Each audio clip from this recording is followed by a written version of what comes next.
ನಮಸ್ಕಾರ. ವಿಡಿಯೋ ವೀಕ್ಷಿಸುತ್ತಿರುವ ತಮ್ಮೆಲ್ಲರಿಗೂ ಬಾಗಲಕೋಟೆಯಲ್ಲಿರುವಂತಹ ಕುರ್ಬರ್ಸಲ್ಸ್ ಎನ್ವಿನ್ ಇಂಗ್ಲಿಷ್ ಅಕಾಡೆಮಿಗೆ ಸ್ವಾಗತ. ಇಂದಿನ ವಿಡಿಯೋದ ಚರ್ಚೆಯ ವಿಷಯ 15 tenses in Kannada and English. ಈ ಹಿಂದಿನ ವಿಡಿಯೋದಲ್ಲಿ ನಾವು 15 ಟೆನ್ಸ್ಗಳಲ್ಲಿ ನಾವು ಬಳಸುವಂತಹ ಅಫರ್ಮೇಟಿವ್ ಸೆಂಟೆನ್ಸ್ ಅನ್ನು ಚರ್ಚೆ ಮಾಡಿದ್ವಿ. ಆದರೆ ಇವತ್ತು ನಾವು 15 ಟೆನ್ಸ್ಗಳಲ್ಲಿ ಬರುವಂತ ನೆಗೆಟಿವ್ ಸೆಂಟೆನ್ಸಸ್ ಹೆಂಗಿರ್ತವೆ ಅಂತ ನೋಡೋಣ. ನಾವು ಕನ್ನಡದಲ್ಲಿ ವಾಕ್ಯಗಳನ್ನು ರಚನೆ ಮಾಡಿಕೊಂಡಾಗ ಆ ಕನ್ನಡ ವಾಕ್ಯದಲ್ಲಿ ನಾವು ಮೊದಲಿಗೆ ವರ್ಬ್ ಅನ್ನ, ಆನಂತರ ಸಬ್ಜೆಕ್ಟ್ ಅನ್ನ, ಆನಂತರ ಆಬ್ಜೆಕ್ಟ್ ಅನ್ನು ಗುರುತಿಸಿಕೊಂಡು ಆಮೇಲೆ ಇಂಗ್ಲಿಷ್ ಬರಬೇಕು. ಯಾಕಂದ್ರೆ ಕನ್ನಡ ವಾಕ್ಯದಲ್ಲಿ ನಾವು ಇವುಗಳನ್ನ ಎಲ್ಲಿ ಬೇಕಾದಲ್ಲಿ ಬಳಸಬಹುದು. ಮೊದಲಿಗೆ ಸಬ್ಜೆಕ್ಟ್ ಬರ್ಬೋದು, ಅಥವಾ ವರ್ಬ್ ಬರ್ಬೋದು, ಅಥವಾ ಆಬ್ಜೆಕ್ಟ್ ಬರ್ಬೋದು. ಈ ರೀತಿ ಬೇರೆ ಬೇರೆ ಸ್ಥಳದಲ್ಲಿ ನಾವು ಬೇರೆ ಬೇರೆ ಶಬ್ದಗಳನ್ನ ವಾಕ್ಯದಲ್ಲಿ ಬಳಸ್ಕೊಂಡು ನಾವು ಅರ್ಥ ಮಾಡ್ಕೊಳ್ಬಹುದು ಕನ್ನಡದಲ್ಲಿ. ಆದರೆ ಇಂಗ್ಲಿಷ್ ನಲ್ಲಿ ಆ ರೀತಿ ವ್ಯವಸ್ಥೆ ಇಲ್ಲ. ಅಲ್ಲಿ ವರ್ಡ್ ಆರ್ಡರ್ ಈಸ್ ಫಿಕ್ಸ್ಡ್, ಅಂದ್ರೆ ಶಬ್ದಗಳು ಅಲ್ಲಿ ಇದೇ ಸ್ಥಳದಲ್ಲಿ ಬರ್ಬೇಕಂತ ಫಿಕ್ಸ್ ಇದೆ. It is called fixed word order. That's why English is called fixed language. But English is not so fixed. It is not so fixed. It is flexible. You can put any word in any place in a sentence and you can get the meaning, whole meaning of the sentence. ಆದ್ರಿಂದ ನಮಗೆ ಕನ್ನಡದಲ್ಲಿ ಇದೇ ರೀತಿ ವ್ಯವಸ್ಥೆ ಇರೋದ್ರಿಂದ ಇಂಥ ವ್ಯವಸ್ಥೆಯನ್ನ ಇದೇ ರೀತಿ ನಾವು ಇಂಗ್ಲಿಷ್ ನಲ್ಲಿ ವಾಕ್ಯ ರಚನೆ ಮಾಡಲಿಕ್ಕೆ ನಾವು ಪದಗಳನ್ನು ಬಳಸಿದ್ದಾರೆ, ಇಂಗ್ಲಿಷ್ ವಾಕ್ಯಗಳು ತಪ್ಪಾಗ್ತವೆ. ಆದ್ರಿಂದ ಮೊದಲು ಕನ್ನಡ ವಾಕ್ಯ ರಚನೆ, ಈ ಕನ್ನಡ ವಾಕ್ಯ ರಚನೆ ಮನಸ್ಸಿನಲ್ಲಿ ಆದ್ರೂ ಆಗ್ಬೋದು, ಬರುವಾಗ ಬರ ರೂಪದಲ್ಲಿ ಆದ್ರೂ ಆಗ್ಬೋದು. ಈ ರಚನೆ ಆದ ಮೇಲೆ ಅದರಲ್ಲಿ ನಿಖರವಾಗಿ ವರ್ಬ್ ಯಾವುದು, ಸಬ್ಜೆಕ್ಟ್ ಯಾವುದು, ಆಬ್ಜೆಕ್ಟ್, ನಂತರ ಮತ್ತೊಂದ್ಸಲ ವರ್ಬ್ ಅನ್ನ ಸರಿಯಾಗಿ ಅರ್ಥ ಮಾಡಿಕೊಂಡು ಅದನ್ನ ಕಾಲವನ್ನ ನಿರ್ಧಾರ ಮಾಡಬೇಕು. ಆ ನಿರ್ಧಾರ ಮಾಡಿದಂತ ಕಾಲದಡಿಯಲ್ಲಿ ಬರುವಂತ ಇಂಗ್ಲಿಷ್ ಸೂತ್ರಕ್ಕನುಗುಣವಾಗಿ ಇಂಗ್ಲಿಷ್ ವಾಕ್ಯ ರಚನೆ ಆಗಬೇಕು. ಅದಕ್ಕೆ ಇವತ್ತು ನಾವು ಕನ್ನಡ ವಾಕ್ಯದಲ್ಲಿ ಇರಬಹುದಾದಂತ ನೆಗೆಟಿವ್ ಶಬ್ದಗಳು, ನೆಗೆಟಿವ್ ಸೆಂಟೆನ್ಸ್ ಮಾಡ್ಲಿಕ್ಕೆ ಹೆಂಗ್ ಬಳಸ್ಕೊಂಡಿರ್ತೀವಿ ಅಂತವನ್ನ ಇಂಗ್ಲಿಷ್ ನಲ್ಲಿ ನಾವು ಯಾವ ರೀತಿ ರಚನೆ ಮಾಡ್ಕೊಳ್ಬಹುದು ಅನ್ನೋದನ್ನ ಚರ್ಚೆ ಮಾಡೋಣ. ಇನ್ನ ನೇರವಾಗಿ ನಾವು ವಿಷಯಕ್ಕೆ ಬರೋದಾದ್ರೆ, ಈಗ ನಮ್ಮ ಕನ್ನಡ ವಾಕ್ಯದಲ್ಲಿ ನಾನು ಒಬ್ಬ ಶಿಕ್ಷಕನಲ್ಲ, ಅವಳು ಒಳ್ಳೆಯವಳಲ್ಲ, ಅದು ಕ್ರೂರವಲ್ಲ, ಈ ಅಲ್ಲ ಇಲ್ಲ ಅನ್ನೋ ಪದಗಳೇನಾದ್ರೂ ಬಂದ್ರೆ ಅದಕ್ಕೆ ಇಂಗ್ಲಿಷ್ ನಲ್ಲಿ ನೆಗೆಟಿವ್ ಸೆಂಟೆನ್ಸ್ ಅಂತಾರೆ. ಈಗ ನೋಡ್ರಿ, ನಾನು ಒಬ್ಬ ಶಿಕ್ಷಕನಲ್ಲ, ಅವನು ಸೈನಿಕನಲ್ಲ, ಅವಳು ಒಳ್ಳೆಯವಳಲ್ಲ. ನೋಡ್ರಿ, ಅಲ್ಲ ಅಥವಾ ಇಲ್ಲ, ಏನು ಮಾಡ್ತಾ ಇಲ್ಲ, ಕ್ರಿಯೆ ಇಲ್ಲ. ಇಲ್ಲಿ ಕ್ರಿಯೆ ಇಲ್ಲದೆ ಇದ್ದಾಗ ಅದಕ್ಕೆ ನಾವೇಂತೀವಿ ವರ್ಬ್, ಹೆಲ್ಪಿಂಗ್ ವರ್ಬ್ ಅಂತೀವಿ. ಈ ಹೆಲ್ಪಿಂಗ್ ವರ್ಬ್ ಕ್ರಿಯೆನ ಹೇಳೋದಿಲ್ಲ, ಕೇವಲ ವ್ಯಕ್ತಿ ಏನಿದ್ದಾನೆ, ಏನು ಹೇಗೆ ಇದ್ದಾನೆ, ಎಲ್ಲಿ ಇದ್ದಾನೆ. ಅದೇ ನೆಗೆಟಿವ್ ಇದ್ದಾಗ ಏನು ಇಲ್ಲ, ಹೇಗೆ ಇಲ್ಲ, ಎಲ್ಲಿ ಇಲ್ಲ ಅನ್ನೋ ಅಂಶಗಳು ಹೇಳ್ತಿರ್ತದೆ. ಅದಕ್ಕೆ ಅಲ್ಲಿ ಬಳಸುವಂತ ಪದ ಇಲ್ಲ. ನೋಡ್ರಿ, ನಾನು ಒಬ್ಬ ಶಿಕ್ಷಕನಲ್ಲ, ಅವಳು ಒಬ್ಬ ನಟಿ ಅಲ್ಲ, ಅವಳು ಆರೋಗ್ಯವಾಗಿ ಇಲ್ಲ. ಈ ಇಲ್ಲ ಅಲ್ಲ ಅಂತ ಬರುವಂತ ಪದಗಳಿಗೆ ಕ್ರಿಯೆಯನ್ನ ಸೂಚಿಸುವಂತ ಅಲ್ಲಿ ಅರ್ಥ ಇಲ್ಲ. ಆದ್ರಿಂದ ಅವ್ರಿಗೆ ಹೆಲ್ಪಿಂಗ್ ವರ್ಬ್ ಅಂತೀವಿ. ಇಲ್ಲಿ ಹೆಲ್ಪಿಂಗ್ ವರ್ಬ್ ನೆಗೆಟಿವ್ ಇರೋದ್ರಿಂದ ನಾಟ್ ಬರಲೇಬೇಕು ಇಂಗ್ಲಿಷ್ ನಲ್ಲಿ. ಅದಕ್ಕೆ ಇಲ್ಲಿ ನಾವು ನೋಡ್ರಿ, ನಾನು ಒಬ್ಬ ಶಿಕ್ಷಕನಲ್ಲ, ಅವಳು ಆರೋಗ್ಯವಾಗಿ ಇಲ್ಲ, ಅವನು ಆರೋಗ್ಯವಾಗಿಲ್ಲ, ಸಂತೋಷವಾಗಿಲ್ಲ, ಅದು ಕ್ರೂರವಾಗಿಲ್ಲ, ಅವನು ಬಾಗಲಕೋಟೆಯಲ್ಲಿ ಇಲ್ಲ.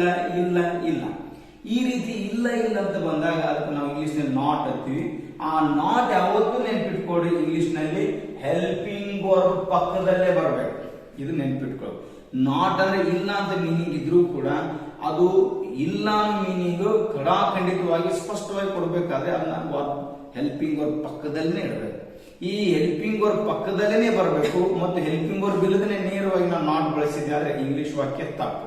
ಈ ಒಂದು ಉದಾಹರಣೆ ಹೇಳ್ಬೇಕಂದ್ರೆ, ನಾನು ಒಬ್ಬ ಶಿಕ್ಷಕನಲ್ಲ, ಅಲ್ಲ ಹೆಲ್ಪಿಂಗ್ ವರ್ಬ್, ನಾನು ಸಬ್ಜೆಕ್ಟ್. ಈ ವ್ಯವಸ್ಥೆ ಹೆಲ್ಪಿಂಗ್ ವರ್ಬ್ ನಾಟ್, ಅದಕ್ಕಿಂತ ಮುಂಚೆ ಸಬ್ಜೆಕ್ಟ್, ಆ ನಂತರ ನೌನ್ ಅಥವಾ ಅಡ್ಜೆಕ್ಟಿವ್ ಅಥವಾ ಪ್ರಿಪೋಷನ್ ನೌನ್ ಹೇಳಿದ್ವಿ. ಅದಕ್ಕೆ ಇಲ್ಲಿ ಬರೋದು ವಾಕ್ಯ ರಚನೆ ಇಂಗ್ಲಿಷ್ ಸಬ್ಜೆಕ್ಟ್, ವರ್ಬ್, ಆಬ್ಜೆಕ್ಟ್. ಆದ್ರೆ ಈ ವರ್ಬ್ ನೆಗೆಟಿವ್ ಇದ್ದಾಗ ಅದರ ರೂಪ ಹೆಲ್ಪಿಂಗ್ ವರ್ಬ್ ನಾಟ್ ಮತ್ತು ಕ್ರಿಯೆ ಇದ್ರೆ ಮೇನ್ ವರ್ಬ್ ಇರಬೇಕು. ಇಲ್ಲಾಂದ್ರೆ ಅಲ್ಲಿ ಏನಿರುತ್ತೆ ನೌನ್ ಅಥವಾ ಅಡ್ಜೆಕ್ಟಿವ್. ಈಗ ನೋಡೋಣ, ನಾನು ಒಂದು ವಾಕ್ಯ ಕೊಟ್ಟಾಗ, ನಾನು ಒಬ್ಬ ಶಿಕ್ಷಕನಲ್ಲ, ಅಲ್ಲ ಹೆಲ್ಪಿಂಗ್ ವರ್ಬ್, ನಾನು ಸಬ್ಜೆಕ್ಟ್. ಈಗ ನೋಡ್ರಿ, ಆಮ್ ನಾಟ್, ಇದಕ್ಕಿಂತ ಮುಂಚೆ ಏನ್ ಬರಬೇಕು ಸಬ್ಜೆಕ್ಟ್. ಇಲ್ಲಿ ಹೆಲ್ಪಿಂಗ್ ವರ್ಬ್ ನಾಟ್ ಕೂಡಿದಾಗನೇ ವರ್ಬ್, ನೆನ್ಪಿಟ್ಕೊಳ್ಳಿ. ಅದಕ್ಕೆ ಮುಂಚೆ ಸಬ್ಜೆಕ್ಟ್ ಏನು, ನಾನು I am not a teacher. ಅವಳು ಸಂತೋಷವಾಗಿಲ್ಲ.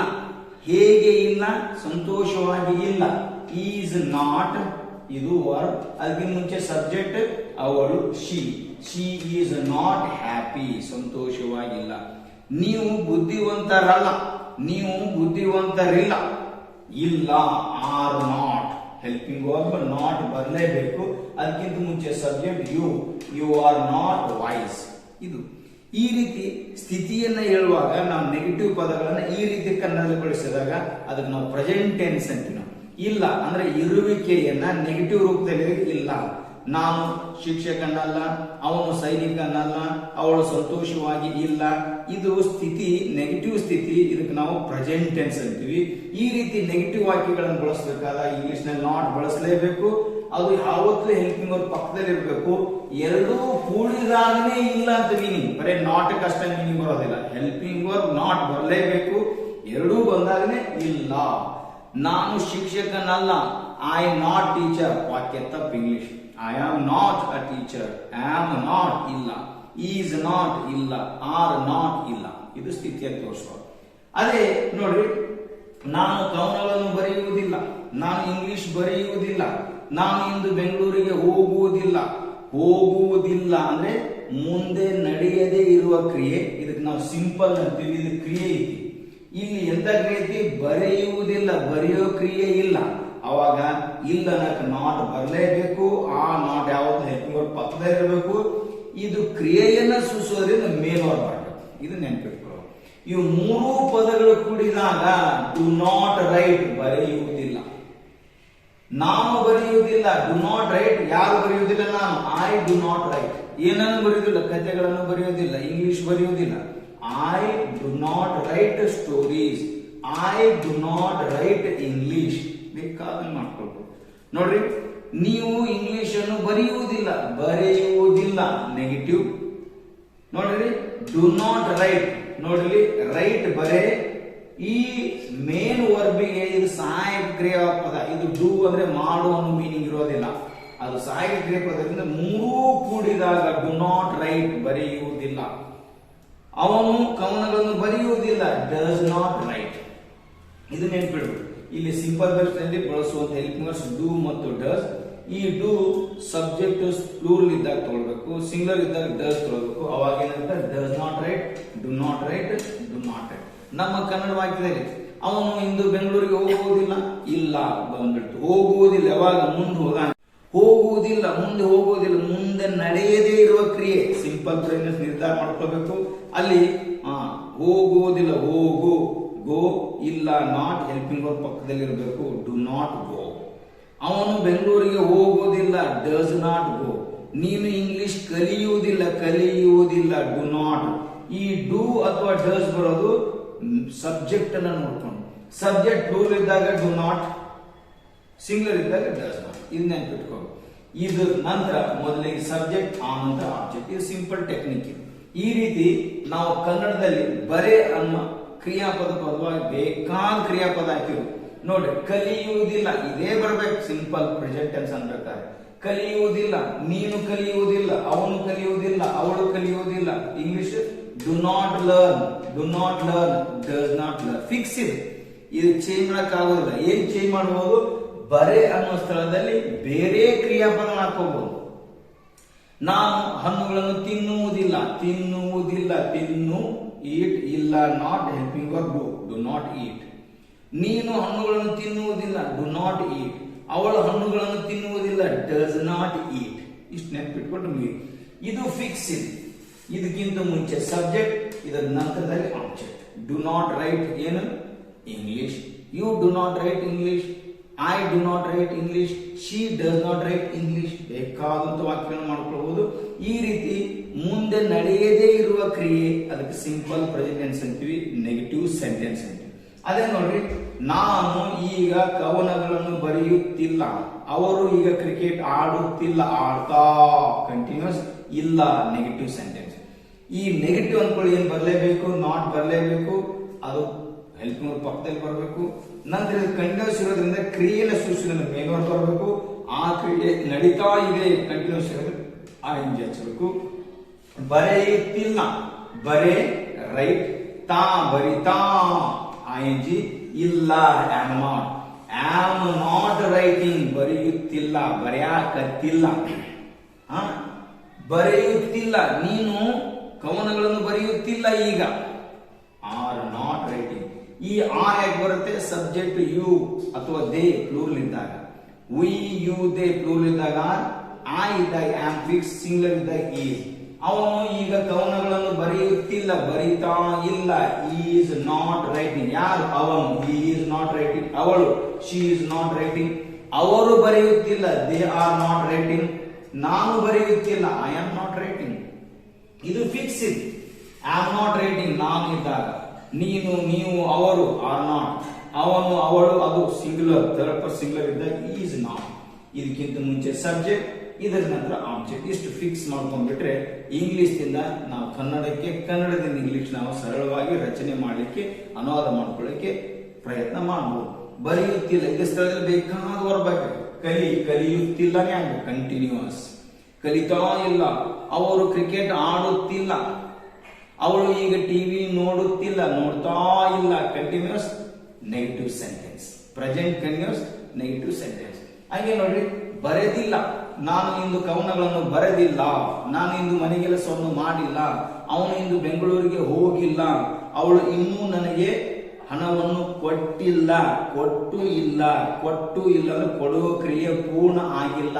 Perfect present perfect tense. ಇಲ್ಲಿ ನೆಗೆಟಿವ್ ಸೂತ್ರ helping or not, main or PP ರೂಪ ಬರಬೇಕು. ಬರೇ write is the PP form written. Not helping or have not written. ಬರೆದಿಲ್ಲ. ಅವನು ನೀವು ಕವನಗಳನ್ನು ಬರೆದಿಲ್ಲ. ನೀವು ಇಂದು ಇಂಗ್ಲಿಷ್ ಬರೆದಿಲ್ಲ. Have not written. ಯಾರು? ನೀವು. ಯು ಹ್ಯಾವ್ ನಾಟ್ ರಿಟನ್ ಏನು? ಇಂಗ್ಲಿಷ್. ಅವನು ಇಂದು ಕವನಗಳನ್ನು ಬರೆದಿಲ್ಲ ಹ್ಯಾಸ್ ನಾಟ್ ರಿಟನ್. ಅವನು he has not written, she has not written, Ravi has not written, my brother has not written. ನನ್ನ ಸಹೋದರ ಬರೆದಿಲ್ಲ. ಅವಳು ಬರೆದಿಲ್ಲ. ನನ್ನ ಸಹೋದರಿ ಬರೆದಿಲ್ಲ. ನಿನ್ನ ಸಹೋದರಿ ಬರೆದಿಲ್ಲ. Your sister has not written. ಇವು ಫಿಕ್ಸ್ ಇರ್ತಾವೆ. ಸಬ್ಜೆಕ್ಟ್ ಗೆ ಅನುಗುಣವಾಗಿ ಶಬ್ದಗಳು ಬದಲು ಮಾಡ್ತಾ ಹೋಗ್ಬೇಕು. I, we, you, they plural ಇದ್ದಾಗ have, he, she, it singular ಇದ್ದಾಗ ಹ್ಯಾಸ್. ಇದು ಫಿಕ್ಸ್. ಇದು ಪರ್ಫೆಕ್ಟ್ ಟೆನ್ಸ್. ಯಾಕಂದ್ರೆ ಬರೆದಿಲ್ಲ, ಬರೆಯೋ ಕ್ರಿಯೆ ಪೂರ್ಣ ಆಗಿಲ್ಲ ಅಂದ್ರೆ ಮುಗುದಿಲ್ಲ. ಪೂರ್ಣ ಪರ್ಫೆಕ್ಟ್ ಪ್ರೆಸೆಂಟ್ ಪರ್ಫೆಕ್ಟ್. ಹಂಗೆ ದೀರ್ಘಕಾಲದಿಂದ ನಡೀತಾ ಬರ್ತಾ ಇದೆ ಕ್ರಿಯೆ, ಅದಕ್ಕೆ ನಾವು ಪರ್ಫೆಕ್ಟ್ ಕಂಟಿನ್ಯೂಸ್ ಟೆನ್ಸ್. ಅದು ನೆಗೆಟಿವ್ ಇದ್ದಾಗ ಏನಾಗುತ್ತೆ ನೋಡ್ರಿ. ನಾನು 10 ವರ್ಷಗಳಿಂದ ಕವನವನ್ನು ಬರೆಯುತ್ತಲಿಲ್ಲ. ಅವಳು 2 ವರ್ಷಗಳಿಂದ ಸಂಗೀತವನ್ನು ಅಭ್ಯಾಸ ಮಾಡುತ್ತಲಿಲ್ಲ. ದೀರ್ಘಕಾಲದಿಂದ ನಡೀತಾ ಇಲ್ಲ. Perfect continuous. ಅಲ್ಲಿ ನಾಟ್ ಬರಲೇಬೇಕು, ಹೆಲ್ಪಿಂಗ್ ಪಕ್ಕದಲ್ಲಿ ಇರಬೇಕು. ಆ ನಂತರ ಬೀನ್ ಮತ್ತು ಕ್ರಿಯೆಯನ್ನು ಸೂಚಿಸುವಂತ ಮೇನ್ ಅದಕ್ಕೆ ING. ಇದು ಪರ್ಫೆಕ್ಟ್ ಮತ್ತು ಕಂಟಿನ್ಯೂಸ್ ಎರಡು ಲಕ್ಷಣಗಳಿರೋದ್ರಿಂದ ಬರೆಯುತ್ತಲಿಲ್ಲ. Have not been writing fix ಇದೆ. ನೀನು ಕವನವನ್ನು ಬರೆಯುತ್ತಿಲ್ಲ. Have not been writing. ಅವಳು 10 ವರ್ಷಗಳಿಂದ ಕವನ ಬರೆಯುತ್ತಲಿಲ್ಲ. Has not been writing. ಈ ರೀತಿ ಪ್ರೆಸೆಂಟ್ ನಲ್ಲಿ ಬರುವಂತ ನೆಗೆಟಿವ್ ಸೆಂಟೆನ್ಸ್ ಅನ್ನು ನಾವು ಗಮನಿಸಿದ್ರೆ ನಾವು ಟೆನ್ಸ್ ಅನ್ನು ನಿರ್ಧಾರ ಮಾಡಬೇಕು. ಸ್ವಲ್ಪ ಸೂಕ್ಷ್ಮವಾಗಿ ಮಾಡ್ತೇವೆ. ನೋಡೋಣ. ಇಲ್ಲ ಏನು ಮಾಡ್ತಾ ಇಲ್ಲ. ಬರೀ ಇಲ್ಲ ಅಂತ ಐತಿ, ಅದು ಸ್ಥಿತಿ. ಬರೆಯುವುದಿಲ್ಲ, ಏನು ಮಾಡುವುದಿಲ್ಲ, ಬರೆಯುವ ಕ್ರಿಯೆ ಮಾಡುವುದಿಲ್ಲ, ಬರೆಯುವುದಿಲ್ಲ, ಹೋಗುವುದಿಲ್ಲ, ಕ್ರಿಯೆ ಬಂತು ಅವಾಗ ಸಿಂಪಲ್. ಬರಿತಾ ಇಲ್ಲ, ಕ್ರಿಯೆ ಕಂಟಿನ್ಯೂಸ್ ಇದೆ. ಬರೆದಿಲ್ಲ, ಪರ್ಫೆಕ್ಟ್ ನೆಗೆಟಿವ್. ಬರೆಯುತ್ತಲಿಲ್ಲ, ಪರ್ಫೆಕ್ಟ್ ಕಂಟಿನ್ಯೂಸ್. ಈ ರೀತಿ ಸೂಕ್ಷ್ಮವಾಗಿ ನಮ್ಮ ಇವಾಗ ಕನ್ನಡ ಕ್ರಿಯಾಪದವನ್ನು ನಾವು ನೋಡೋದನ್ನು ಕಲಿಬೇಕು. ಅವು ಸೂಕ್ಷ್ಮವಾಗಿ ನೋಡಿದಾಗ ಟೆನ್ಸ್ ನಿರ್ಧಾರ ಮಾಡ್ತವೆ, ಸೆಂಟೆನ್ಸ್ ನಿರ್ಧಾರ ಮಾಡ್ತವೆ. ನೋಡ್ರಿ, ಬರೆಯುವುದಿಲ್ಲ ಸಿಂಪಲ್, ಬರೆಯುತ್ತಿಲ್ಲ ಕಂಟಿನ್ಯೂಸ್, ಬರೆದಿಲ್ಲ, ಬರೆಯುತ್ತಲಿಲ್ಲ. ಈ ವ್ಯತ್ಯಾಸಗಳು ಗೊತ್ತಾವ ಅಂದಾಗ ನಾವು ಪರಿಪೂರ್ಣವಾದಂತ ಇಂಗ್ಲಿಷ್ ಅನ್ನ ವ್ಯಾಕರಣಬದ್ಧವಾಗಿ ಬರೆಯೋದನ್ನ ಸಾಧ್ಯ ಆದ್ರೆ ತಕ್ಕ ಮಟ್ಟಿಗೆ ನಾವು ಮಾತಾಡೋದನ್ನು ಕೂಡ ಕಲಿಯಬಹುದು. ಅದು ಸ್ಪೀಕಿಂಗ್ ಕೋರ್ಸ್ ನಾವು ಮುಂದಿನ ವಿಡಿಯೋದಲ್ಲಿ ನಿಮ್ಗೆ ಕೊಡ್ತಾ ಹೋಗ್ತೀವಿ. ಈಗ ಇಂಗ್ಲಿಷ್ ಮಾರ್ಕರೇಜ್ಗಳು ಹಿಂಗ್ಯಾಕೆ ಅಂತ ಗೊತ್ತಾಗ್ರೆ ನಮ್ಮ ಹಿಂಗ್ಯಾಕೆ ಅಂತ ಗೊತ್ತಾಗಬೇಕು. ನಮ್ಮ ವಾಕ್ಯಗಳೇ, ಕನ್ನಡ ವಾಕ್ಯಗಳೇ ವ್ಯಾಕರಣಬದ್ಧವಾಗಿರ್ತವೆ. ಅವುಗಳನ್ನ ನಾವು ನೋಡೋದು, ಕಾಲವನ್ನು ನಿರ್ಧಾರ ಮಾಡೋದು ನಾವು ಈಗ ಕಲ್ತ್ಕೋಬೇಕು. ಅಷ್ಟು ಕಲ್ತ್ಕೊಂಡ್ರೆ ಬೇಕಾದಂತ ಕನ್ನಡ ವಾಕ್ಯವನ್ನು ನಾವು ಇಂಗ್ಲಿಷ್ಗೆ ಬರೀಬಹುದು. ರೆಡಿ. ಇನ್ನ ಸ್ವಲ್ಪ ಪಾಸ್ಟ್ ಟೆನ್ಸ್, ಇಲ್ಲಿ ಕೂಡ ಪಾಸ್ಟ್ ಟೆನ್ಸ್ ಸ್ಥಿತಿ, ಹಿಂದಿನ ಸ್ಥಿತಿ, ನಂತರ ಮುಗಿದು ಹೋದ ಕ್ರಿಯೆ ಸಿಂಪಲ್, ನಡೀತಾ ಇದ್ದಂತ ಕ್ರಿಯೆ ಕಂಟಿನ್ಯೂಸ್, ಪೂರ್ಣಗೊಂಡಿದ್ದ ಕ್ರಿಯೆ ಪರ್ಫೆಕ್ಟ್, ಮತ್ತು ಒಂದು ನಿರ್ದಿಷ್ಟ ಸಮಯದ ತನಕ ಅಥವಾ ಸಮಯದವರೆಗೆ ನಡೀತಾ ಇದ್ದಂತ ಕ್ರಿಯೆ ಪರ್ಫೆಕ್ಟ್ ಕಂಟಿನ್ಯೂಸ್. ಹೆಂಗಿರ್ತ ನೋಡಿ, ನಾ ನಿನ್ನೆ ಬೆಂಗಳೂರಾಗಿ ಇದ್ದಿದ್ದಿಲ್ಲ, ಅವ ನಿನ್ನೆ ಇಲ್ಲಿ ಇದ್ದಿದ್ದಿಲ್ಲ. ಯಾವಾಗ? ನಿನ್ನೆ, ಮೊನ್ನೆ, ಹೋದ ವಾರ, ಹೋದ ತಿಂಗಳ. ಏನು ಮಾಡ್ತಾ ಇದ್ದಿದ್ದಿಲ್ಲ, ಇಲ್ಲ ಕ್ರಿಯೆ. ಕ್ರಿಯೆ ಇಲ್ಲದ್ಮೇಲೆ ಸ್ಥಿತಿ. ಆ ಸ್ಥಿತಿ ಏನಂತೀನೋ ಪಾಸ್ಟ್ ಟೆನ್ಸ್, ಹಿಂದಿನ ಸ್ಥಿತಿ. ಅವಾಗ ಹೆಲ್ಪಿಂಗ್ ವರ್ಬ್ ನಾಟ್ ಬರಲೇಬೇಕು, ಒಂದೇ ನಡೆಯೋದಿಲ್ಲ, ಹೆಲ್ಪಿಂಗ್ ವರ್ಬ್ ಪಕ್ಕದಲ್ಲೇ ಬರಬೇಕು. ಅವಾಗ ಏನಾಯ್ತು ನೋಡಿ, ಇದ್ದಿಲ್ಲ, ನಾನು ನಿನ್ನೆ ಬೆಂಗಳೂರಿನಲ್ಲಿ ಇದ್ದಿಲ್ಲ, ಅಥವಾ ಇದ್ದಿದ್ದಿಲ್ಲ, ಅಥವಾ ಇರ್ಲಿಲ್ಲ, ಇವು ಮೂರು ಒಂದೇ ಪದ. ಅವಾಗ ಇಲ್ಲಿ ಬಳಸುವಂತ ವಾಸ್ ಮತ್ತು ವರ್, ಸಿಂಗಲ್ ಇದ್ದಾಗ ವಾಸ್, ಪ್ಲೂರ್ ಇದ್ದಾಗ ವರ್. ಇದ್ದಿದ್ದಿಲ್ಲ, ನಾನು ಇದ್ದಿದ್ದಿಲ್ಲ, ನಾನು ಆರೋಗ್ಯವಾಗಿ ಇದ್ದಿದ್ದಿಲ್ಲ, ನಾನು ಸೈನಿಕ ಇದ್ದಿದ್ದಿಲ್ಲ. Was not. ಮೊದಲಿಗೆ subject, I was not a soldier, I was not in Bengaluru yesterday. ಬೇಕಾದಂತ ವಾಕ್ಯಗಳು ಮಾಡಬಹುದು.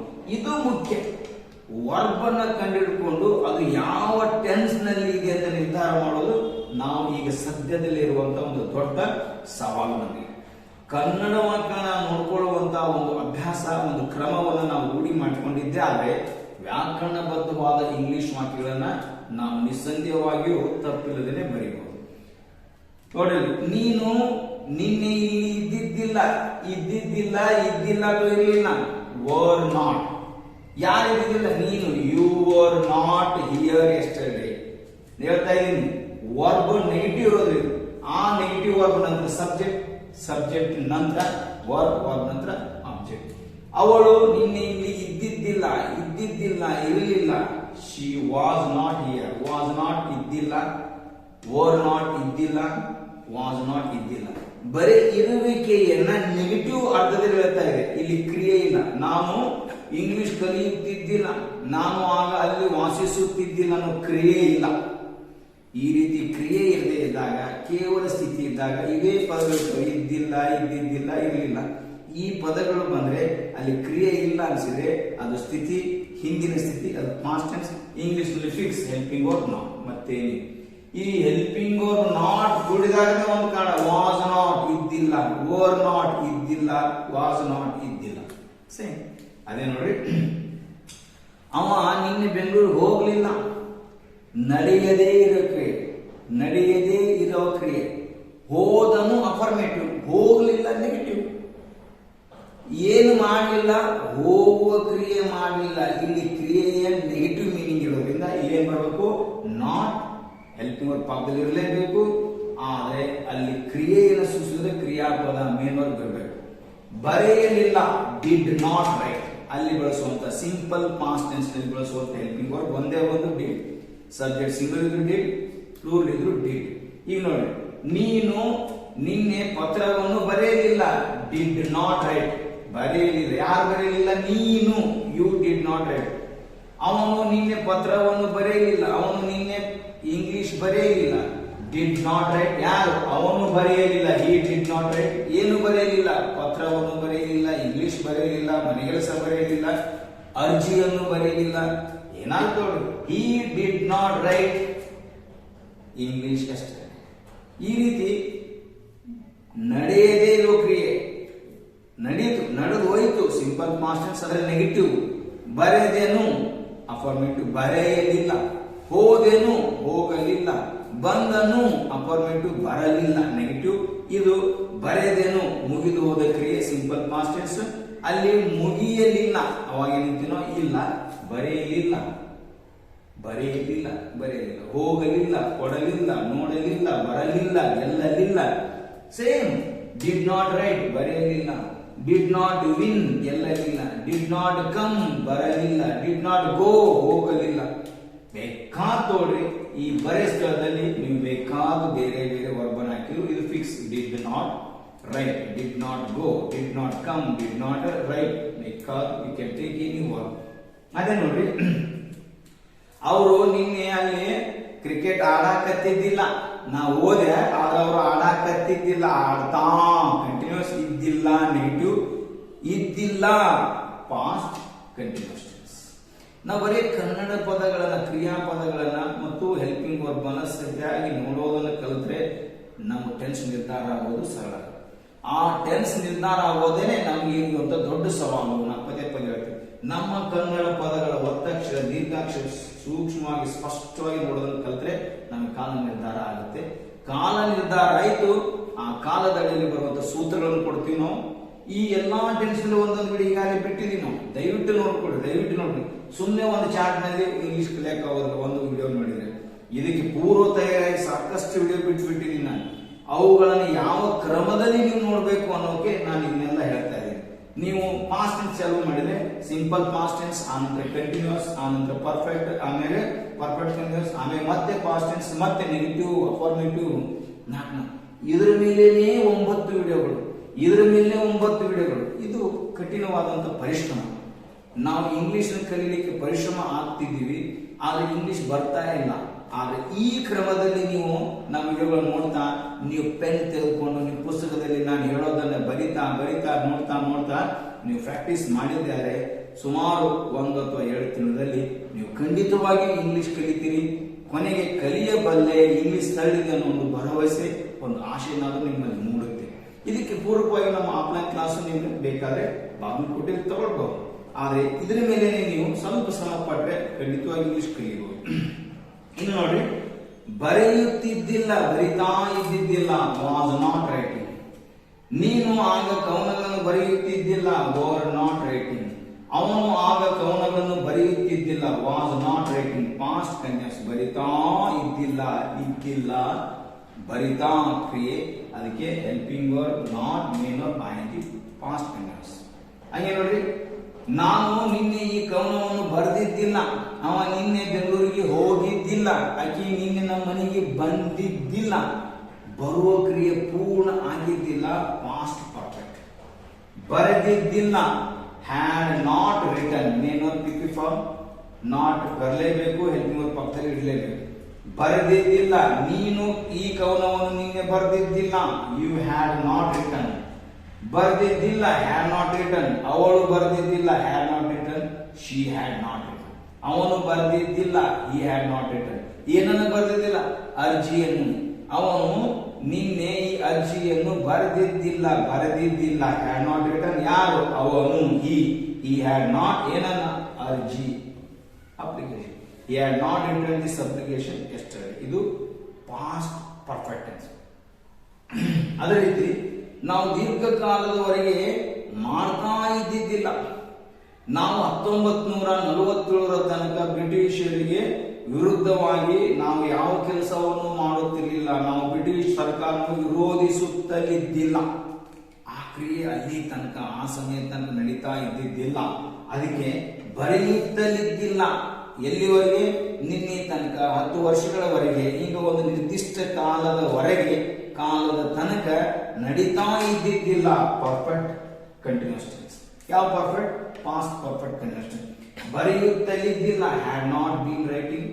ಬರೆಯುತ್ತಲಿದ್ದಿಲ್ಲ, ಹ್ಯಾಡ್ ನಾಟ್ ಬೀನ್ ರೈಟಿಂಗ್. ಬರೆಯುತ್ತಲಿದ್ದಿಲ್ಲ, ಹ್ಯಾಡ್ ನಾಟ್ ಬೀನ್ ರೈಟಿಂಗ್. ನೀವು ನೋಡಿದ್ರೆ ಒಂದೇ ತರ ಅನಿಸ್ತಾನೆ, ಆದ್ರೆ ಅಲ್ಲಿ ಸಬ್ಜೆಕ್ಟ್. ನಾನು 10 ವರ್ಷಗಳವರೆಗೆ ಕವನವನ್ನು ಬರೆಯುತ್ತಲಿದ್ದಿಲ್ಲ, I had not been writing poems for 10 years.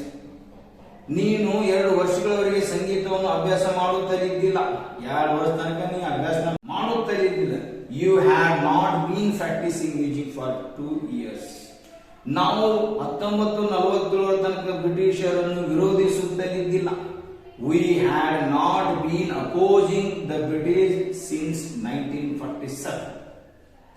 ನಾವು 1947 ತನಕ ಸ್ವತಂತ್ರವಾದ ಬದುಕನ್ನು ಬದುಕುತ್ತಲಿದ್ದಿಲ್ಲ. ಯಾರು? ನಾವು.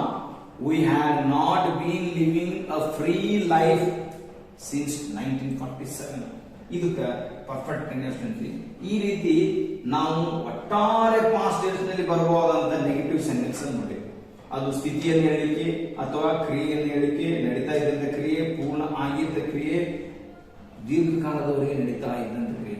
ಈ ಪದಗಳನ್ನ ನಾವು ನೋಡ್ಕೊಂಡ್ರೆ ನಮ್ಮ ಪದಗಳು ವಾಕ್ಯದಲ್ಲಿ ಬರೋದನ್ನು ನೋಡಿ ಆ ವರ್ಬ್ ಅನ್ನ ನಾವು ಕಾಲವನ್ನು ನಿರ್ಧಾರ ಮಾಡಲಿಕ್ಕೆ ಬಳಸ್ಕೊಳ್ಬೇಕು. ಇಷ್ಟು ಎಷ್ಟನೇ ರೆಡಿ. ಇನ್ನು ಫ್ಯೂಚರ್ ಟೆನ್ಸ್. ಫ್ಯೂಚರ್ ಅಂದ್ರೆ ಭವಿಷ್ಯದ ಕಾಲ. ಇದು ಇರೋದೇ ಇಂಡೆಫಿನಿಟ್. ಅದಕ್ಕೆ ಮುಂದೆ ನಡೆಯಬಹುದಾದ, ಆಗಬಹುದಾದ, ಇರಬಹುದಾದ ಎಲ್ಲ ವಿಷಯಗಳನ್ನು ಹೇಳ್ತೀವಿ. ನಾಳೆ ಇಲ್ಲಿ ಇರಂಗಿಲ್ಲ, ನಾಳೆ ಇಲ್ಲಿ ಇರಂಗಿಲ್ಲ, ಇಲ್ಲ ಇಲ್ಲ ಯಾವಾಗ ನಾಳೆ. ಅದಕ್ಕೆ ಹೇಳ್ತೀವಿ ನಾಳೆ ಇಲ್ಲಿ ಇರಂಗಿಲ್ಲ, ಇರುವುದಿಲ್ಲ. ನೀವು ಮದುವೆ ನಂತರ ಆರಾಮ್ ಇರಂಗಿಲ್ಲ, ಇಲ್ಲ ಇರುವುದಿಲ್ಲ, ಇರುವುದಿಲ್ಲ. ನಾನು ಇರುವುದಿಲ್ಲ, ಶಾಲ್ ನಾಟ್ ಬಿ. ಏನಿರುವುದಿಲ್ಲ? ಶಿಕ್ಷಕರಿರುವುದಿಲ್ಲ, I shall not be teacher in future. ನೀವು ಮದುವೆ ನಂತರ ಆರಾಮ್ ಇರೋದಿಲ್ಲ, ಇರುವುದಿಲ್ಲ, will not be happy. You will not be happy after marriage. ಸುಮ್ಮನೆ ಎಕ್ಸಾಂಪಲ್. ಇರುವುದಿಲ್ಲ, ಸಾರಿ, ಇಲ್ಲಿ ಅವನು ಅವಳು ಇದ್ದಾಗ ಶಾಲ್ ಬರೋದಿಲ್ಲ, ವಿಲ್ ನಾಟ್ ಬಿ ಹ್ಯಾಪಿ. ನೋಡಿ, ಅವಳು ನಾಳೆ ಇಲ್ಲಿ ಇರುವುದಿಲ್ಲ, she will not be here tomorrow. ಇತ್ತು. ನಂತರ ಕ್ರಿಯೆ ಹೆಂಗ್ರೆ ಸಿಂಪಲ್ ಹೆಂಗಿರುತ್ತೆ? ನಾನು ನಾಳೆ ಬೆಂಗಳೂರಿಗೆ ಹೋಗುವುದಿಲ್ಲ, ನಾನು ನಿನ್ನನ್ನು ನಾಳೆ ಭೇಟಿ ಆಗುವುದಿಲ್ಲ, ನಾವು ಮುಂದಿನ ವರ್ಷ ಅಮೆರಿಕಕ್ಕೆ ಹೋಗುವುದಿಲ್ಲ, ಇಲ್ಲ ಇಲ್ಲ. ನೋಡ್ಕೊಳ್ರಿ, ಬರೆಯುವುದಿಲ್ಲ, ಶಾಲ್ ನಾಟ್ ರೈಟ್. ಯಾರು ಬರೆಯುವುದಿಲ್ಲ? ನಾನು, ಐ ಶಾಲ್ ನಾಟ್ ರೈಟ್. ಬರೆಯುವುದಿಲ್ಲ, ವಿಲ್ ನಾಟ್ ರೈಟ್. ಯಾರು? ನೀನು ಪತ್ರಗಳನ್ನು ಬರೆಯುವುದಿಲ್ಲ, ಯು ವಿಲ್ ನಾಟ್ ರೈಟ್. ನೀನು ಇಂಗ್ಲಿಷ್ ಅನ್ನು ಚೆನ್ನಾಗಿ ಬರೆಯುವುದಿಲ್ಲ, you will not write English well. ಅವನು ಬರೆಯುವುದಿಲ್ಲ, ವಿಲ್ ನಾಟ್ ರೈಟ್. ಏನು ಬರೆಯುವುದಿಲ್ಲ? ಇಂಗ್ಲಿಷ್ ಬರೆಯುವುದಿಲ್ಲ. ಯಾರು? ಅವನು, ಹಿ ವಿಲ್ ನಾಟ್ ರೈಟ್ ಇಂಗ್ಲಿಷ್. ಈ ವರ್ಬ್ ಮಧ್ಯದಲ್ಲಿ ಅದಕ್ಕೆ ಮುಂಚೆ ಸಬ್ಜೆಕ್ಟ್, ಅದರ ನಂತರ ಆಬ್ಜೆಕ್ಟ್. ಇದು ನಾವು ಪಕ್ಕಾ ಮಾಡ್ಕೊಂತ ಹೋದ್ರೆ ಈ ವರ್ಬ್ ಸ್ಥಿತಿ ತೋರಿಸ್ತಾ ಇದೋ ಕ್ರಿಯೆ ತೋರಿಸ್ತಾ, ಕ್ರಿಯೆ ಸಿಂಪಲ್, ಕಂಟಿನ್ಯೂಸ್, ಪರ್ಫೆಕ್ಟ್. ಇದು ನೋಡ್ತಾ ಹೋದ್ರೆ ಸಾಕು. ಪ್ರಾರಂಭದಲ್ಲಿ ಸ್ವಲ್ಪ ಕನ್ಫ್ಯೂಸ್ ಆಗ್ಬೋದು, ಬೇಸರನೂ ಆಗ್ಬೋದು. ಆದ್ರೆ ಒಂದು ಸಲ ನಾವು ಈ ಕಲಿಸುವ ರೀತಿಯನ್ನು ಗಮನಿಸ್ತಾ ಇದನ್ನ ಕಲಿಬೇಕು ಅಂತ ನೀವು ಮನಸ್ಸು ಮಾಡಿದ್ರೆ ಖಂಡಿತವಾಗಿ ಇದರಿಂದ ಬಹಳಷ್ಟು ನೀವು ಇಂಗ್ಲಿಷ್ ಕಲಿಬಹುದು. ನೋಡಿ, ನಾಳೆ ನಾವು ಇಂಗ್ಲಿಷ್ ಕಲಿಯಾಕತ್ತಿರಂಗಿಲ್ಲ, ನಾಳೆ ನಾವು ಕ್ರಿಕೆಟ್ ಆಡಾಕತ್ತಿರಂಗಿಲ್ಲ, ಆಡುತ್ತಿರುವುದಿಲ್ಲ, ಬರೆಯುತ್ತಿರುವುದಿಲ್ಲ. ಕಂಟಿನ್ಯೂಸ್. ಯಾವ ಕಂಟಿನ್ಯೂಸ್? Future continuous. ಇಲ್ಲ ನೆಗೆಟಿವ್, ನಾಟ್ ಬರಲೇಬೇಕು, ಹೆಲ್ಪಿಂಗ್ ಅವ್ರ ಪಕ್ಕದಲ್ಲಿರಬೇಕು, ಬಿ ಮೇನ್ ಆರ್ ಐಎನ್ಜಿ. ಬರೆಯುತ್ತಿರುವುದಿಲ್ಲ, ಶಾಲ್ ನಾಟ್ ಬಿ ರೈಟಿಂಗ್. ಯಾರು ಬರೆಯುತ್ತಿರುವುದಿಲ್ಲ? ನಾನು, I shall not be writing. ಏನು? English. I shall not be writing English tomorrow. ಮುಗಿತು ವಾಕ್ಯ. ನೀನು ಬರೆಯುತ್ತಿರುವುದಿಲ್ಲ, ವಿಲ್ ನಾಟ್ ಬಿ ರೈಟಿಂಗ್. ನೀನು, you will not be writing. ಅವನು ಬರೆಯುತ್ತಿರುವುದಿಲ್ಲ, he will not be writing. ಬರೆಯುತ್ತಿರುವುದಿಲ್ಲ, ವಿಲ್ ನಾಟ್ ಬಿ ರೈಟಿಂಗ್. ಆಡುತ್ತಿರುವುದಿಲ್ಲ, ವಿಲ್ ನಾಟ್ ಬಿ ಪ್ಲೇಯಿಂಗ್. ಮಾತನಾಡುತ್ತಿರುವುದಿಲ್ಲ, ವಿಲ್ ನಾಟ್ ಬಿ ಸ್ಪೀಕಿಂಗ್. ವಾಸ ಮಾಡುತ್ತಿರುವುದಿಲ್ಲ, ವಿಲ್ ನಾಟ್ ಬಿ ಲಿವಿಂಗ್. ನಂತರ ನಾಳೆ ಅನ್ನೋದ್ರೊಳಗ ಅವ ಬೆಂಗಳೂರು ಮುಟ್ಟಿರಂಗಿಲ್ಲ, 10 ಅನ್ನೋದ್ರೊಳಗ ಅವ ಮುಟ್ಟಿರಂಗಿಲ್ಲ, ಮುಟ್ಟಿ ಇರುವುದಿಲ್ಲ, ಫ್ಯೂಚರ್ ಪರ್ಫೆಕ್ಟ್ ಟೆನ್ಸ್. ಇಲ್ಲ ನೆಗೆಟಿವ್. ಬರೆದಿರುವುದಿಲ್ಲ, ಶಾಲ್ ನಾಟ್ ಹ್ಯಾವ್ ರಿಟರ್ನ್. ಯಾರು ಬರೆದಿರುವುದಿಲ್ಲ? ನಾನು, ಐ. ಏನು? English. I shall not have written English by tomorrow, by 2 o'clock, by evening. ಪೂರ್ಣಗೊಂಡಿರಬಹುದಾದ ಕ್ರಿಯೆ. ಅದು ನೆಗೆಟಿವ್ ಇದ್ದಾಗ ಪೂರ್ಣಗೊಂಡಿರದೇ ಇರಬಹುದಾದ ಕ್ರಿಯೆ ನೆಗೆಟಿವ್. ಬರೆದಿರುವುದಿಲ್ಲ, will not have been write, will not have written. ಬರೆದಿರುವುದಿಲ್ಲ, ವಿಲ್ ನಾಟ್ ಹ್ಯಾವ್ ರಿಟರ್ನ್. ಅದೇ ಈಗ ನಡೀತಾ ಇದೆ ಅಥವಾ ಈಗ ನಡೀತಾ ಇಲ್ಲ, ಮುಂದೆ ಒಂದು ನಿರ್ದಿಷ್ಟ ಕಾಲದವರೆಗೆ ನಡೆಯುತ್ತಿರುವುದಿಲ್ಲ. ನಾವು ಕರೋನಾ ಕಾರಣದಿಂದ ಇನ್ನ 1 ವರ್ಷ ತನಕ ಯಾರು ಆರಾಮಾಗಿ ಬರ್ತಿರಂಗಿಲ್ಲ ನೋಡ್ರಿ. No one. ಅದನ್ನೇ ನೆಗೆಟಿವ್ ಮಾಡಿದಾಗ we shall not have been living healthy life for next 1 year 2 years. ಇದು ಕನ್ನಡ ವಾಕ್ಯದಲ್ಲಿ ಗೊತ್ತಾಗ ಆ ಕನ್ನಡ ಎಷ್ಟೇ ದೊಡ್ಡದಿರಲಿ, ಆ ಕನ್ನಡ ವಾಕ್ಯದ ವರ್ಬ್, ಆ ವರ್ಬ್ ಕ್ರಿಯೆ ಇದ್ರೆ ಆ ಕ್ರಿಯೆ ಯಾವ ಸಮಯವನ್ನ, ಯಾವ ಟೆನ್ಸ್ ಅನ್ನು ಸೂಚಿಸುತ್ತೆ. ಸ್ಥಿತಿ ಇದ್ರೆ ಯಾವ ಸ್ಥಿತಿಯನ್ನ, ಸದ್ಯದ ಸ್ಥಿತಿಯನ್ನು, ಹಿಂದಿನ ಸ್ಥಿತಿಯನ್ನು, ಮುಂದಿನ ಸ್ಥಿತಿ, ಇದು ನಿರ್ಧಾರ ಮಾಡೋದು ಅಷ್ಟೇ ನಮ್ಮ ಪ್ರಯತ್ನ.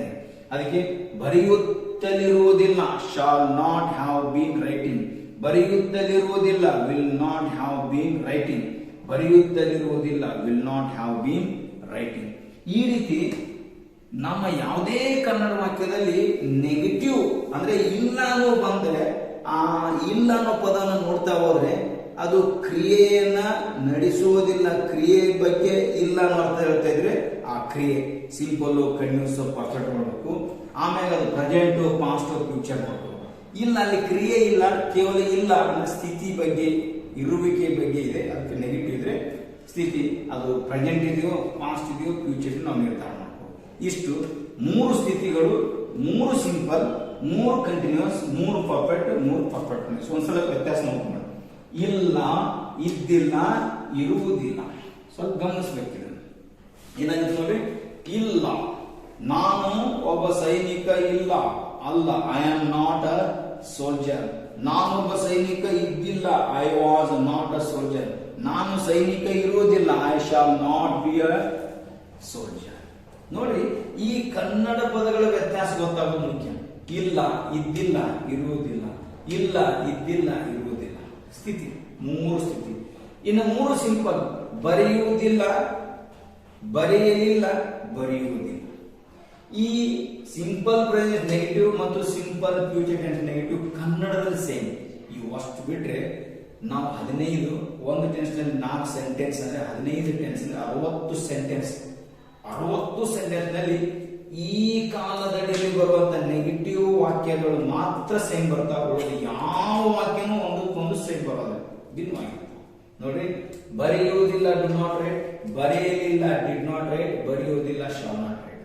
ಅದೇ ಕಂಟಿನ್ಯೂಸ್ ಏನಿರುತ್ತೆ, ಬರೆಯುತ್ತಿಲ್ಲ, ಬರೆಯಾಕತ್ತಿಲ್ಲ, ಬರೆಯಾಕತ್ತಿದ್ದಿಲ್ಲ, ಬರೆಯಾಕತ್ತಿರಾಗಿಲ್ಲ, ಬರೆಯುತ್ತಿರುವುದಿಲ್ಲ. Am not writing, was not writing, shall not be writing. Perfect. ಬರೆದಿಲ್ಲ, ಬರೆದಿದ್ದಿಲ್ಲ, ಬರೆದಿರುವುದಿಲ್ಲ. Have not written, had not written, shall not have written. ಬರೆಯುತ್ತಲಿಲ್ಲ, ಬರೆಯುತ್ತಲಿದ್ದಿಲ್ಲ, have not been writing, had not been reading, shall not have been writing. ಈ ರೀತಿ ನಾವು negative ವಾಕ್ಯಗಳನ್ನ ಗುರುತಿಸೋದು ಕಲ್ತ್ರೆ ಅದು ಟೆನ್ಸ್ ನಿರ್ಧಾರ ಮಾಡಲಿಕ್ಕೆ ಸ್ವಲ್ಪ ನಾವು ಗಮನಿಸಿದ್ರೆ ಟೆನ್ಸ್ ನಿರ್ಧಾರ ಆಗುತ್ತೆ. ಆ ಟೆನ್ಸ್ಗೆ ಅನುಗುಣವಾಗಿ ಸೂತ್ರಗಳು, ಆ ಸೂತ್ರಕ್ಕೆ ಅನುಗುಣ ಇಂಗ್ಲಿಷ್ ವಾಕ್ಯ ನಾವು ಕಲಿಬಹುದು. ಆದ್ರಿಂದ ಈ ಇವತ್ತಿನ ವಿಡಿಯೋ ನಿಮಗೆ ನಮ್ಮ ಕನ್ನಡ ಸೆನ್ಸ್ನಲ್ಲಿ ಬರಬಹುದು ಎಲ್ಲಾ ನೆಗೆಟಿವ್ ವಾಕ್ಯಗಳನ್ನು ಹೇಳಿಬಿಟ್ಟಿದ್ದೀನಿ. 15 ಕಾಲದಲ್ಲಿ ಬರುವಂತ ನೆಗೆಟಿವ್. ಅದಕ್ಕೆ ಈ ನೆಗೆಟಿವ್ ಯಾವ ಟೆನ್ಸ್ ನಲ್ಲಿ ಇದೆ ಅಂತ ಸ್ವಲ್ಪ ನೀವು ಪದೇ ಪದೇ ಗಮನಿಸ್ತಾ ಹೋದ್ರೆ ನಿಮಗೆ ಆ ಟೆನ್ಸ್ ಗುರುತಿಸುವಂತ ಒಂದು ಕಲೆ ಕರಗತ ಆಗುತ್ತೆ. ಆದ್ರಿಂದ ಈ ವಿಡಿಯೋ ನಿಮಗೆ ಸಾಕಷ್ಟು ಮಾಹಿತಿ ಕೊಟ್ಟಿದೆ. ಆದ್ರಿಂದ ನಿಮ್ಗೆ ಇಷ್ಟ ಆದರೆ ಲೈಕ್ ಮಾಡಿ ಮತ್ತು ನಿಮ್ಮ ಗೆಳೆಯರ ಜೊತೆ ಶೇರ್ ಮಾಡ್ಕೊಳ್ರಿ ಮತ್ತು ನಮ್ಮ ಚಾನಲ್ಗೆ ದಯವಿಟ್ಟು ಸಬ್ಸ್ಕ್ರೈಬ್ ಮಾಡ್ಕೊಳ್ರಿ ಅಂತ ಹೇಳ್ತಾ, ನಿಮ್ಮ ಅತ್ಯಮೂಲ್ಯವಾದ ಸಮಯವನ್ನು ಇವತ್ತಿನ ವಿಡಿಯೋ ನೋಡಲಿಕ್ಕೆ ಕೊಟ್ಟಿದ್ದಕ್ಕಾಗಿ ಮತ್ತು ಅದು ವಿಡಿಯೋನ ಮೊದಲಿನಿಂದ ಕೊನೆಯ ತನಕ ನೋಡೋದು ಬಹಳ ಮುಖ್ಯ. ಆದ್ರಿಂದ ನೀವು ಈ ಕೊನೆಯ ತನಕನೂ ಈ ವಿಡಿಯೋ ನೋಡಿದ್ದಕ್ಕಾಗಿ, ಆ ಸಮಯಕ್ಕಾಗಿ ನಿಮಗೆ ಮತ್ತೊಮ್ಮೆ ಧನ್ಯವಾದಗಳು.